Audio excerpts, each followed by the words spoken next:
everyone. So my name's Kevin and I'm here to share with you a story to respond to the Story Ako Tabang Ko challenge. And for today's story, of course, I'll be taking it from the book that I had when I was since 3 years old. So of course it's the Children's Illustrated Bible, and it contains a lot of not just inspiring stories, but we're talking about a book with photos. So for today's story, I know you're familiar with this, so I'm going to talk about how did Jesus went through the storm along with his disciples. So let's see how we responded to it. So here goes. So Jesus said, "Let's sail over to the other side."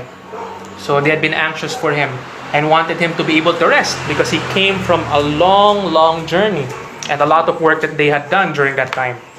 So yes, they agreed gladly, not stopping to change their clothes, not even stopping for a wash. They all climbed into a boat and set off. So just imagine them coming from the work and they really went through the waters. Okay. So Jesus went to one end of the boat and lay down, resting on a cushion. Softly, the water slapped at the side of the boat. Softly, the sail flapped in the wind. Gently, the boat rocked up and down. The disciples talked quietly amongst themselves, and Jesus fell asleep. So, riding in the boat, of course, you will just try to relax a bit because you come from a long day from work. But let's see what happened. But then, a sudden storm blew up. The boat began to toss violently. The disciples struggled to get the sail down. The boat was near to capsizing. So you are sleeping and there are people who are, of course, scared. I mean, the boat is about to go down. So huge waves rose up and crashed down into it. It was almost swamped. The disciples were terrified, yet still Jesus slept. So we're all scared here, and yet you're still sleeping. Okay, so Jesus, come on. So a wave lifted the boat high, then tossed it down. The disciples could bear it no longer. We can't do this anymore. The boat is really gonna sink. They scrambled down to the end of the boat where Jesus was sleeping. So as you can see here in the book, the disciples are very afraid.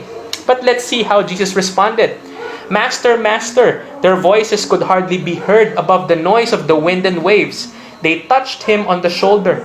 "Master, wake up. We're in dreadful danger. We're likely to drown. Don't you care? May pakialam ka ba?" Okay? Jesus woke. Okay, so in the middle of all that water moving, he just woke up. He looked at the frightened faces peering down at him. He felt the tossing of the boat, the wind, and the water, and he got to his feet. The disciples clung to anything they could get hold of and watched him. What was he going to do? What could anyone do in a storm like this? Jesus stood up, straight, unafraid, and he spoke to the storm, "Please, storm, peace, be still. Stop." Whoa. So all you have to say is, "Peace, be still."